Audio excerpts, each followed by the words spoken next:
All right. Well, if you haven't been here in a couple weeks, or if you don't know kind of what's going on, in the middle of getting this church launched, we've put out into this series called Coming in Second. And we're talking about the greatest second stories of the Bible. And I'm really, really excited to get into this one today. I hope you guys are enjoying this series. Are you guys enjoying this series? Is this going okay? Good. 4 people, that's awesome. That's great. No, it's today's message. I've got to be honest with you. I wrestled with whether or not I wanted to put this particular second story into this series. And the reason that I did was because I'm going to be talking today about a biblical character. He's from the book of Genesis. And his name is Joseph.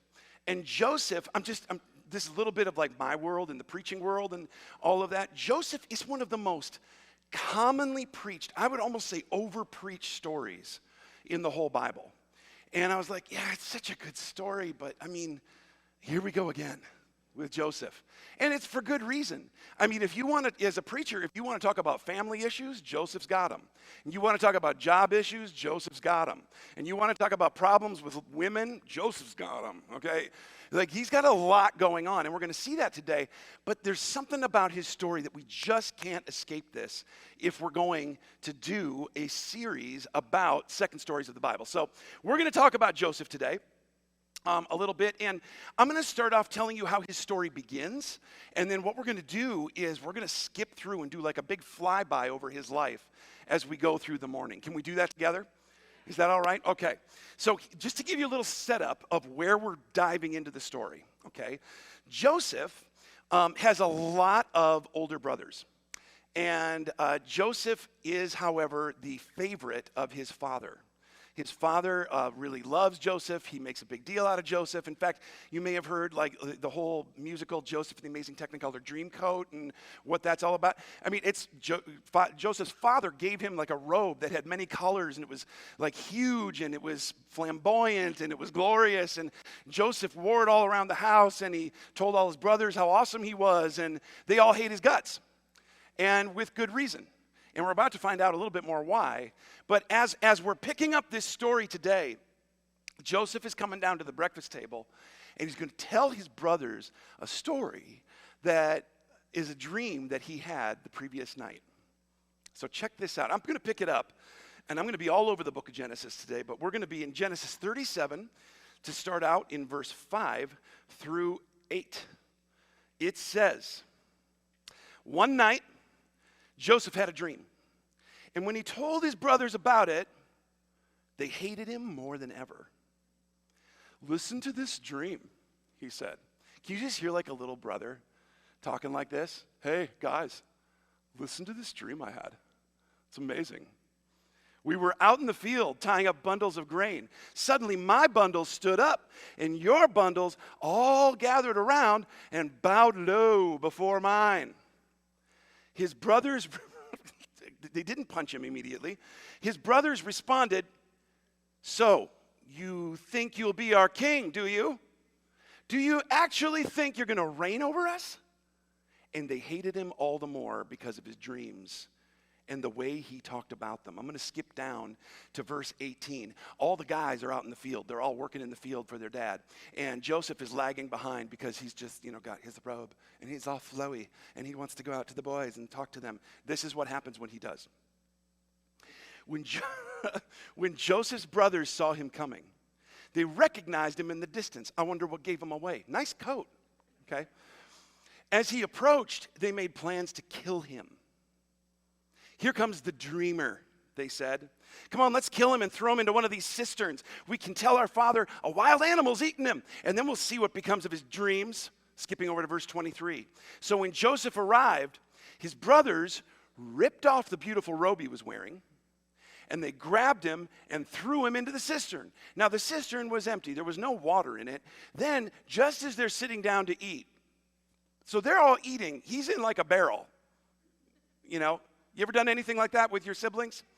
I've never, everybody here doesn't have siblings. A lot of only children in the room going on. But then as they were sitting down to eat, they looked up and they saw a caravan of camels in the distance coming toward them. It was a group of Ishmaelite traders taking a load of gum, balm, and aromatic resin from Gilead down to Egypt.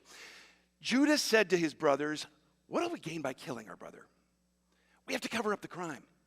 Instead of hurting him, let's sell him to those Ishmaelite traders. After all, he's our brother, he's our own flesh and blood." And his brothers agreed. So when the Ishmaelites, who were Midianite traders, came by, Joseph's brothers pulled him out of the cistern and sold him for 20 pieces of silver.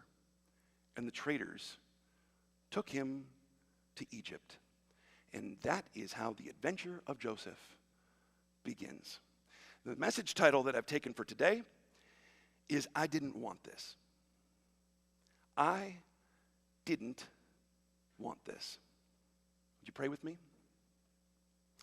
Jesus, I pray that as we go through this message today, and as we think about all the things in our lives that we don't want, whether it's pain, whether it's hardship, whether it's challenge, whether it's physical difficulty, mental difficulty, emotional trouble, whether it's grief, whether it's pain, just whatever it is, I pray that we would look long and hard at our lives today and try to find you in it. Because you're always the God who is calling to us right where we are. Pray these things in Jesus' name. Amen. Amen. All right. At my house, I've got a 4-year-old beagle named Rosie. And I brought a picture of Rosie with me today. Can we put her up there? There she is. Oh, yeah, no, stop it. Just everybody stop right now. She's she's cute. She's got the big floppy ears and the big brown eyes. Everybody loves her, and she's so cute, and she's so beautiful. This is a picture of a serious menace to society, okay? It just is. She's a beagle, and what that means is she's got a lot of energy. She can be a little bit headstrong. She's a little bit mischievous, and she's got a bark that my entire neighborhood is very much familiar with as they're taking walks by. And so when I take her for her daily walk, the other thing that she does is she likes to pull. She'll pull my shoulder like almost right out of its socket as we're walking. She is a menace to society, but I love her. She's awesome. But the last couple of weeks, I've actually felt really bad for Rosie. Rosie's had a rough couple of weeks. Shortly after Easter, my oldest son, Josh, had an Easter basket full of candy and chocolate and just all kinds of stuff, and he left it on the counter in kind of an area that Rosie could kind of get at it. Now, one of the big no-nos at my house, and everybody who comes to my house knows this, you cannot set stuff on the counter that it's okay that Rosie won't knock it down and eat it. Like, if it's not okay for that. You can't do that. Beagles have like 6 bazillion scent receptors in their noses. That's an official scientific number, by the way. They actually do. And so they can, if they just have a thing where if they can smell it, they're going to eat it.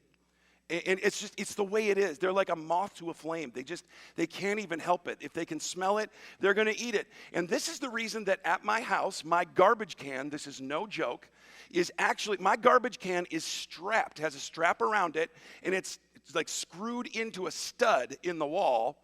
And why then the lid to the can has a baby strap on top of it. You got to know like codes of things to get into the garbage. And the reason we do that is so that Rosie doesn't just destroy the garbage and eat everything. So leaving any kind of food out is a giant no-no at my house. You've got to put your stuff away. Well, Josh didn't.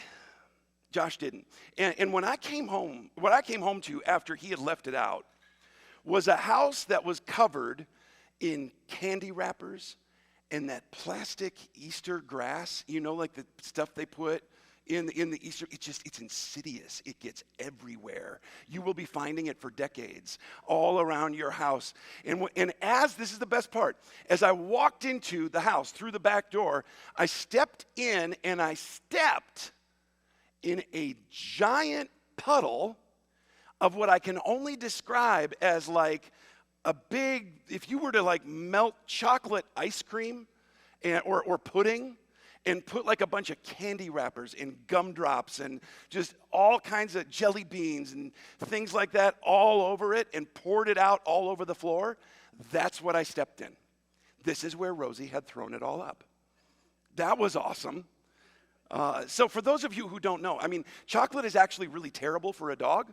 It's really unhealthy for them, and too much of it can actually be dangerous for them. So Rosie looks completely miserable. She wasn't herself the rest of the day. I actually brought another picture. This is a picture I took after I came home and checked out how Rosie was doing. It's a sad situation, y'all. She was not herself for a day or two after that, but she then recovered. She recovered. A week went by, a full week without an incident. You know, like those things at a factory where they say like 7 days with no accidents? I need to have one of those at my house. But a week went by, and we had cleaned up everything here at church, and we were on our way home, and I got sent home with some of the extra donuts. Y'all didn't eat enough donuts, so they get sent home with me. By the way, that's why the church should be paying for my health care program, okay? Like, I get sent home with all the extra stuff out here. I got sent home with 8 donuts, to be exact. You already know where this is going, don't you? Right? Yeah, that was on a Sunday. On weekdays, my youngest son, Sam, is the last one to leave the house in the morning. He goes to school. He's the last one out of the house. And he had a donut for breakfast, and then he placed the box of donuts on the counter. Same spot. We've learned nothing. Same spot as all the rest of this stuff.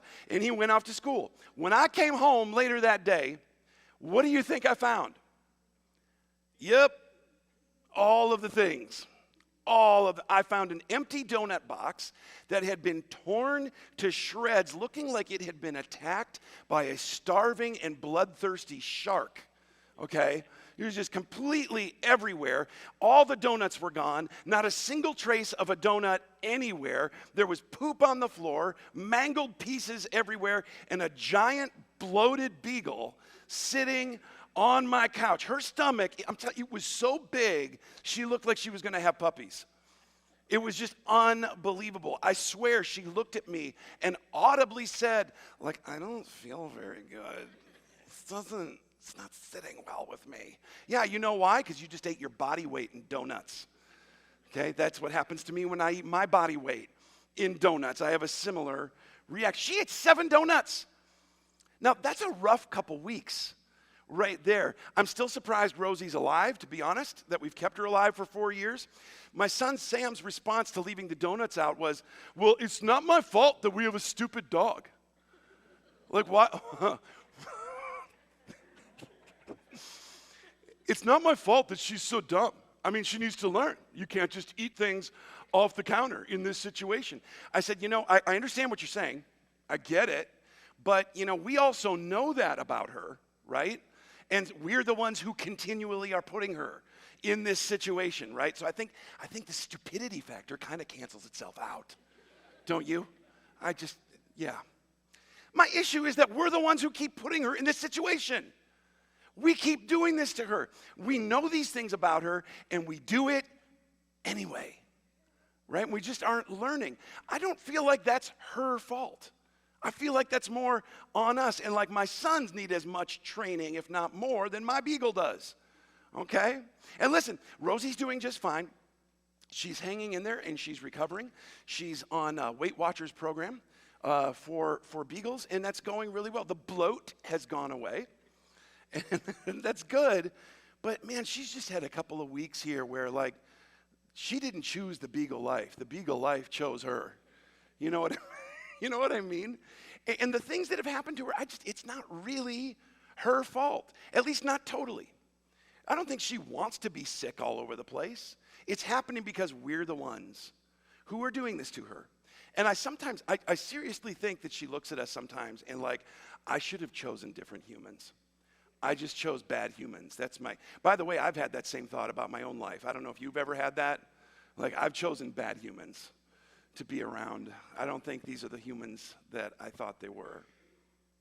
I know I've had that thought. I think it's also a thought that Joseph has had, probably on more than one occasion in his life. Now, in the scene that we just read together from Joseph's life, listen, his brothers, they've got some intense feelings about him. And there's an extent to which Joseph deserves this. He's got it coming. He's his father's favorite child. His dad gave him that coat of many collars. And Joseph didn't just wear it, he just didn't wear it with a lot of humility, okay? He walked around the house so proud. He's walking around his house in this coat, wearing like sunglasses and gold chains, walking around his house with a hitch in his step, talking like he's Snoop D-O-double-G walking into the Super Bowl halftime show. I think he's out of control with this, and he's throwing it in everybody's face. He's talking about how everybody's going to all bow down to him. It's not a wonder why they don't like him, okay? We probably wouldn't like him either. But what they did to him and the life that Joseph ended up with, it's not really something he deserved either, is it? Nobody deserves that kind of life. Joseph's story, what you're going to find out, is over and over and over and over again.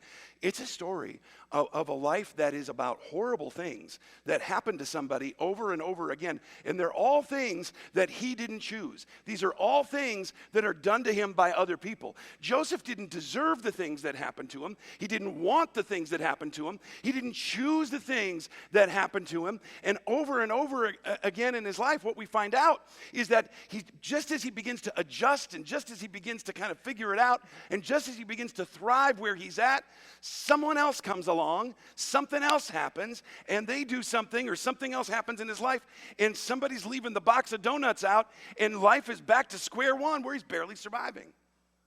That's just kind of the way Joseph's life goes.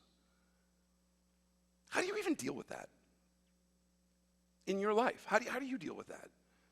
You ever been at a point in your life where you've thought to yourself, this life I'm living, this is not the life that I wanted. I didn't choose this life. This isn't the marriage that I thought I'd have.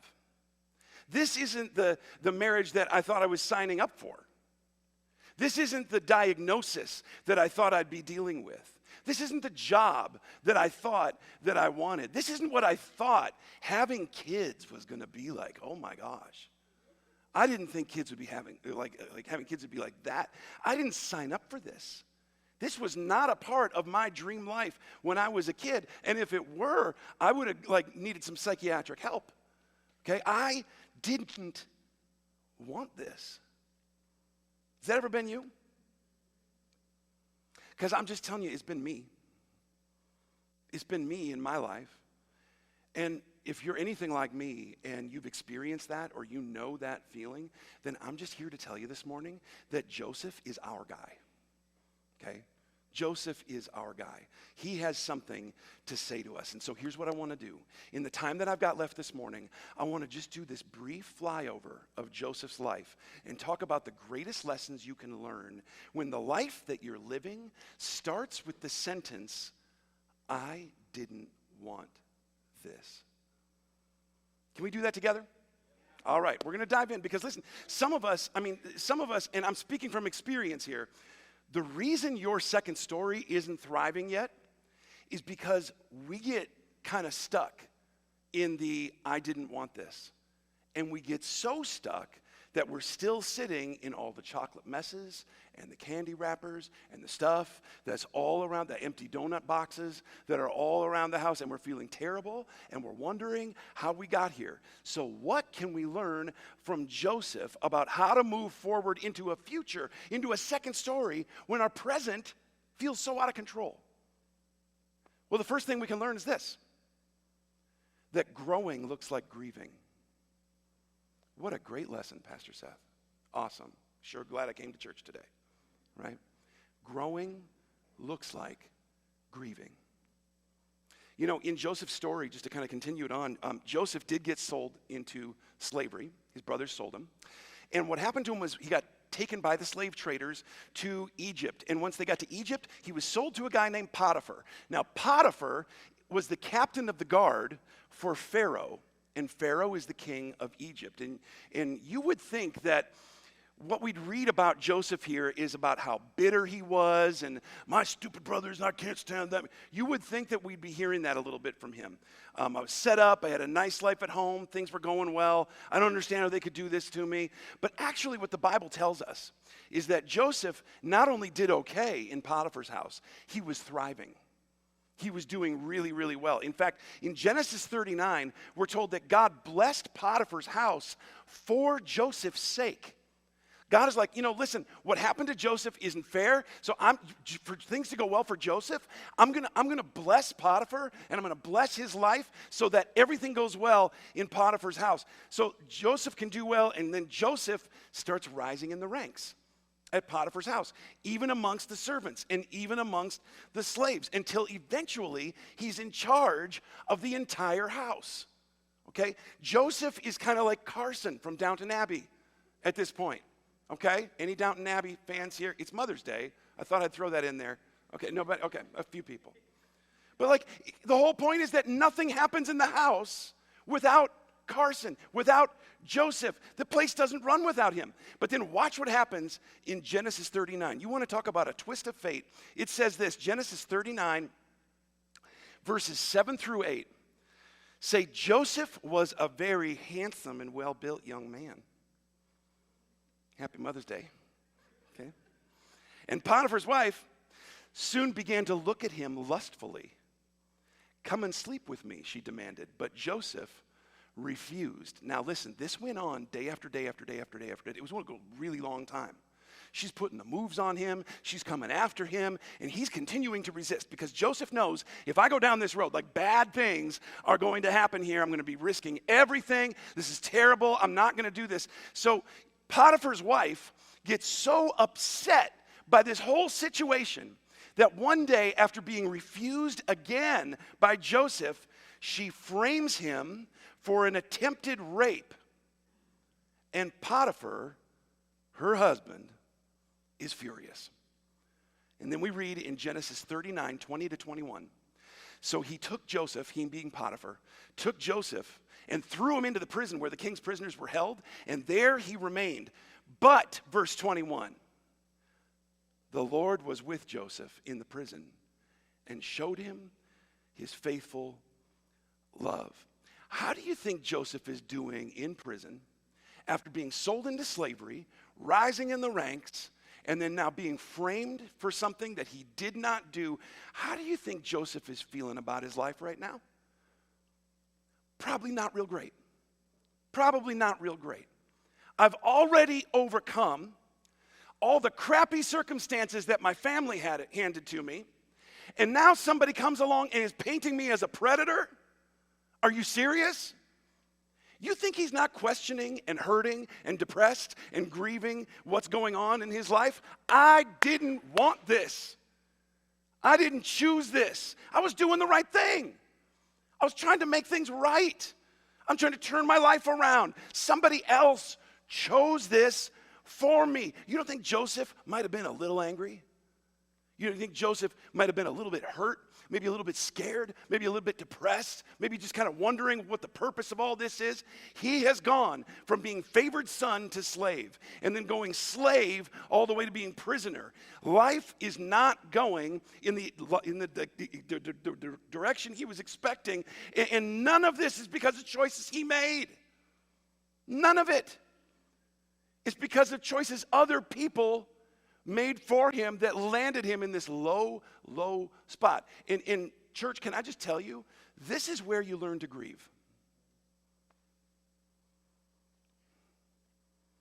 You don't know how faithful, and you don't know how loving, and you don't know how gentle, or the kind of love that God really has. You don't really know it until he's shown it to you when you're at your lowest and your worst. And you're in the prison that's in your heart and in your mind and in your soul. Joseph is doing the right thing. Sometimes, listen, sometimes you need to be the one to walk away from something because what somebody's leaving out for you on the table, even though it looks good, it's stuff that if you eat it, it's going to poison your soul. Come on, somebody, that's truth. That's truth. But for doing the right thing, Joseph has now landed in jail. And Genesis 39 wants you to know that when he was at his lowest, again, God is with him and showed him his love in the middle of his pain, in the middle of his grief, in the middle of his sorrow. Why? Because in order to move into the next chapter of your life, listen to me now, listen. In order to move into the next chapter of your life, you've got to grieve the end of the story that has just ended. And that's a really hard thing to do when it didn't end because you chose for it to end. It happened to you, either by a circumstance or by a choice of other people. But either way, it's hard to grieve a loss of something or somebody, come on now, when it wasn't your choice to lose them. I know you didn't want to lose him. I know you didn't want the relationship to end. I get it that you didn't want your body to contract the illness. I understand that you were falsely accused and that people slander you and stuff like that. I said nasty things about you on social media. I understand. But in order to grow towards the healing of what's next, you have to process the pain of what's been. So many people, guys, we try to tough it out and we try to avoid it. And I don't need to grieve at pain. What pain? What are you talking about? I'm fine. I'm fine. Don't I look fine? Don't I look fine? I said I'm fine. Right? You ever get to people like that? Like, I don't think you're fine. It's coming out of you, and not in the ways that you think it is. Okay? The reason that's in there is because if we acknowledge and grieve it, what's going to happen to us is most of us know this, that we're so afraid that the feelings inside of us are so big and they're so heavy and they're so huge that if we really let that out, it feels like nothing is ever going to be okay ever again. And what the Bible wants you to know is that these are the moments that you're going to find out, just like Joseph, that God is not tormenting you. God is not playing with you. He is not punishing you. He's in it with you. He's in the pain. He's in the prison of your heart and mind. He chooses those moments to show you his love. The Bible says that God is near to the brokenhearted. Anybody can feel love when life is going great. Anybody can give love when life is going, I've got plenty of love to go around, baby. But when it's not, that's when you find out. Listen, it takes a special kind of God to love people so much and love them so well that they're able to trust him with their grief, as intense as it can be, and ask him into the process of healing up what happened here. Grief is the means by which you move forward, Joseph. Grief is the tool that gets like your eyes onto the future and not just stuck into the past. Okay, grief is the thing that's going to take you into the counselor's office and start working it out. Grief is the thing that's going to get you journaling and journaling and journaling and journaling until you don't have any, you're getting hand cramps or typing cramps and it's bad, but you just got to keep going. Grief is the thing that's going to put you into the yelling sessions with Jesus for the sake of your soul and for the sake of your children and for the love of God. Let it out. It hurts. It sucks. It's terrible, and it's killing you because it's stuck inside you. And it's keeping you stuck because you'd rather have the pain of what could have been instead of the unknown of the future that's now in front of you. God will show you his love in your prison. And he'll help you grieve the past. And when you do, he'll give you the strength to sing that great praise song from the 80s praise team called Whitesnake, Here I Go Again on My Own. Right? Only the thing of it is you're not alone. And that's the good news. That's gospel. All the 80s kids know where I'm coming from, right? Yeah. Life can move forward from the prison. You want to know how I know how? Because of Joseph. Because of Joseph. Because of Joseph, we know that, and this is my second piece, God is the God of what is, not the God of I wish it was. He's not the God of I wish it was. Listen to what the Bible says happened to Joseph in prison. This is how good God is. This is Genesis 39, 21 to 23. It says, and the Lord made Joseph, check this out, a favorite with the prison warden. Before long, the warden put Joseph in charge of all the other prisoners and over everything that happened in the prison. The warden had no more worries because Joseph took care of everything. The Lord was with him and caused everything he did to succeed. How nuts is this? So now Joseph is a prisoner and he's in charge of I'm putting a prisoner in charge of all the other prisoners. How much do you trust Joseph right now? How much would you charge a prisoner with all the other prisoners? I don't even trust one of my kids with all the other kids. Okay? That's a lot of trust. Let me ask you something. How do you think Joseph became a favorite of the warden in this jail? Just like he'd become a favorite, remember, at Potiphar's house with Potiphar and all the people there, including his wife, right? How did that happen? Well, here's what I don't think happened, okay? I do not think that Joseph became a favorite of the warden, was able to take care of everything in the jail because he's stuck in his grief about his past. If he was stuck in his grief, life would be going sideways or life would be going backwards. It would not be focused forward. And what this tells us is that Joseph did two things. He did two things that all of us need to do in order to live our second story. Joseph, number one, grieved his past, but number two, he accepted his present. He accepted his present. One of my favorite authors is Dr. Henry Cloud, and one of the things that he writes, he says this over and over again, is that reality is always your friend. Reality is always your friend, no matter what the reality is. Painful reality, difficult reality, not the reality I wanted, reality. Reality is always your friend. Why? Because when you accept the reality of where you are, watch this, you can go to work on fully receiving fullness of what God wants to give you in your present life. You can't do that till you accept it. You can't do that until you accept it. Pastor Seth, what do you mean by that? Here's what I mean. A lot of times we don't accept the reality of the present because we haven't grieved over what's already happened up till now in the past. And as a result, here's what we do. A lot of us get caught up in trying to recreate what was instead of accepting what is and building a future from there. Are you with me so far? Are you with me so far? Okay? Do you see Joseph kicking a can around the block, muttering about his stupid brothers? No, you don't. Do you see Joseph throwing darts at a picture of Potiphar's wife in his jail cell? No, you do not.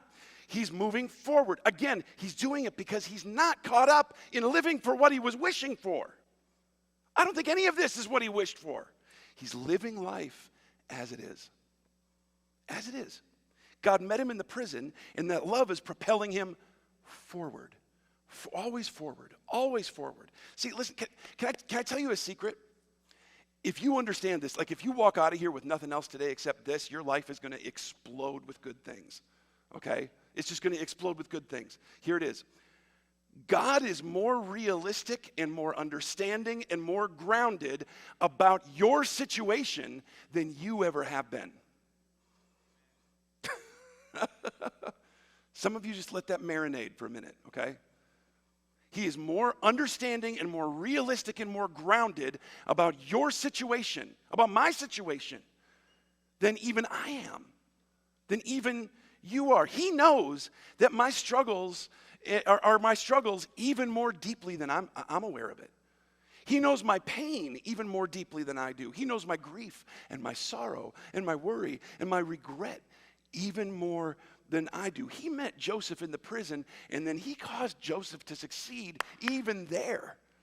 Even there. This is why the psalmist said that even though I walk through the valley of the shadow of death, I will fear no evil. Why? Because he knit me together in my mother's womb. He knows the number of hairs on my head. He knows the number of days of my life. My Bible says that I'm to have my being in him. I'm to live and move and have my entire existence in him. That even if I make my bed in the depths of hell, my God is with me.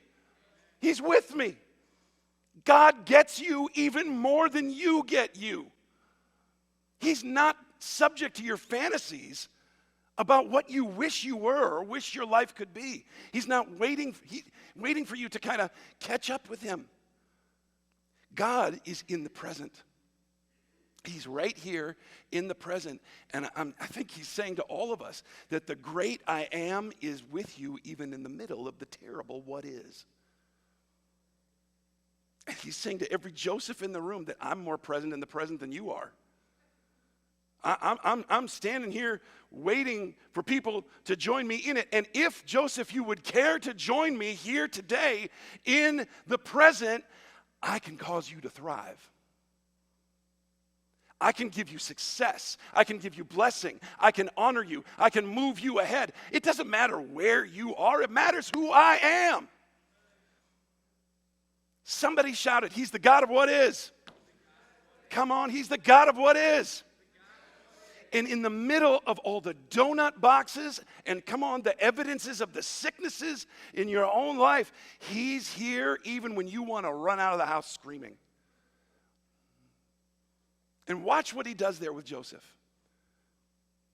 Because God is so good. He doesn't waste anything. Doesn't waste anything in your life. And he teaches us that. Joseph teaches us that. God does it through Joseph. The last piece is that second stories, they're about writing new endings. They're not about rewriting beginnings. Joseph rose in the ranks of the prison and he began to interpret people's dreams. Here we go again.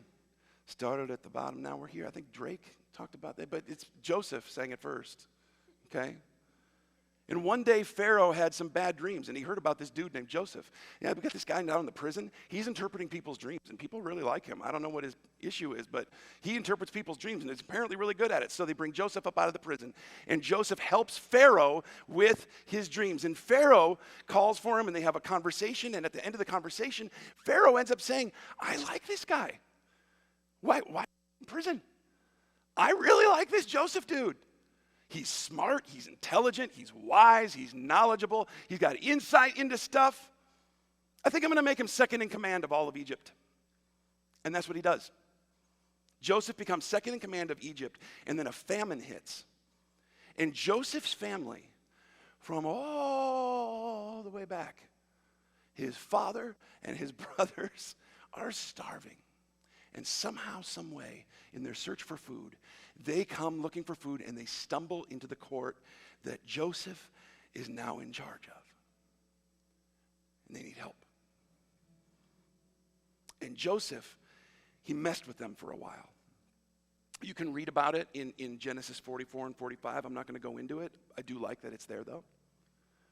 I like that Joseph messed with them a little bit because God is the only one who loves people perfectly, and I don't do it, and neither did Joseph. And that's okay. That's all right. His feelings might have been coming out a little bit. That's okay. But in the end, this is what we read. This is Genesis 45, 1 through 5. Joseph could stand it no longer. There were many people in the room, and he said to his attendants, out, all of you. And so he was alone with his brothers when he told them who he was. Then he broke down, and he wept. And he wept so loudly that the Egyptians could hear him. And word of it quickly carried to Pharaoh's palace. I'm Joseph, he said to his brothers. Is my father still alive? But his brothers were speechless. They were stunned to realize that Joseph is standing there in front of him. Come closer, he said to them. So they came closer. And he said to them again, I'm Joseph, your brother, whom you sold into slavery in Egypt. But don't be upset. And please don't be angry with yourselves for selling me to this place. It was God who sent me here ahead of you to preserve your lives. Life has come full circle now. It's taken decades and decades and decades and decades of building. You can't change the past, but you can write a new ending to your story. How many of you know that the ending you want rarely comes with the story you would have chosen? Very rare. It's amazing to me how in every science fiction movie or story you ever come across, right, where you got like time travelers going back in time to fix the past so we can go back to the future, or, whatever it is. In every situation like that, the whole idea behind that is if we fix the past, we get the life we want, right? What we have a much harder time comprehending, not only in the movies, but in our lives, is the idea that the future can be affected by how you respond in the present. I don't have to go backwards. I can fix it right here, right where I am, because my second story is ahead of me. It's not behind me. It's ahead of me. And you're not the only one that this is true for. I'm not the only one that this is true for. It was true for God as well. You know, the cross isn't a cancellation of what came before. The cross is a rewrite on what comes next. Joseph, in many, many, many ways, Joseph is a mirror of Jesus. Jesus was the one whose image we were created in, whom the dream was that all of creation would bow down to him, that every tongue confess and every knee would bow. Jesus was the one who was sold for pieces of silver. Jesus is the one whose robes were torn off of him. Jesus was the one who was falsely accused, taking on the form of a slave, even though he wasn't a slave. Jesus was the one who received the sentence we deserve. And Jesus is the one who's sent ahead of us to provide the grain of grace that God knew we were going to need. It's not the story that God chose. I didn't want that. It was chosen for him by me and by you. We were the ones who ate the food that we shouldn't have eaten and got the sickness we shouldn't have gotten. Don't you think that Jesus doesn't grieve when stuff happens, or when we do stuff to each other, or when things happen in your life that you didn't want to happen? Jesus wept when Lazarus died. He was struck with grief when John the Baptist was killed. He got ticked off and angry when we took the gift of God's presence and turned it into a commodity to be sold. He's with you in the prison. He's with you in the pain. The cross is the rewrite of your future by the action of God alive and present in today. Your story might not be the story that you wanted. In fact, let's take it a step further. It might not even be the story that God wanted for you. But it is the story that God is with you in. And the one who's gone before you has more in his storehouse than your heart could ever hold and take back to your starving spirit. This is not going to be the end of you. I know that people have left out things that they shouldn't for you, and that you're like Joseph. You know, maybe your family is messed up, and maybe people did betray you, and maybe your life does feel more like a prison than a palace. I know it almost killed you. I know it almost killed me in my life. I understand that when you thought you couldn't sink any lower, and you thought that life couldn't get any worse, it just kept getting worse. I get it, that the stuff in your spirit and that you ate is making you sick, and you feel like there's never going to be any hope of recovery. I know you didn't want this, but Joseph told me that even though I may not have chosen how I got here, I get to choose where I go from here. I can choose a different ending. I can choose forgiveness. I can choose healing. I can choose a legacy of hope and grace and healing and peace and resilience and blessing. And I can reject an enemy-written story for me that has an ending that's meant for my destruction. And you know why we can? Because he's the one writing it through us. Because he's the one writing it through us. And God wastes nothing. Nothing. So this week, I want you to go find where God is already waiting for you in your story. And maybe it's in your grief. Maybe it's in your acceptance of what is. Maybe it's in looking ahead and starting to loosen your grip, all those white knuckles on what's in the past. Get with God in the present story that he's writing today. He really is just waiting on you to join him there. It probably won't look like what you thought it was going to look like. That's okay. Because the ending that you think you want rarely comes from the story you thought you were going to live. But it isn't done. It's not finished yet. The end of the chapter isn't the end of the book.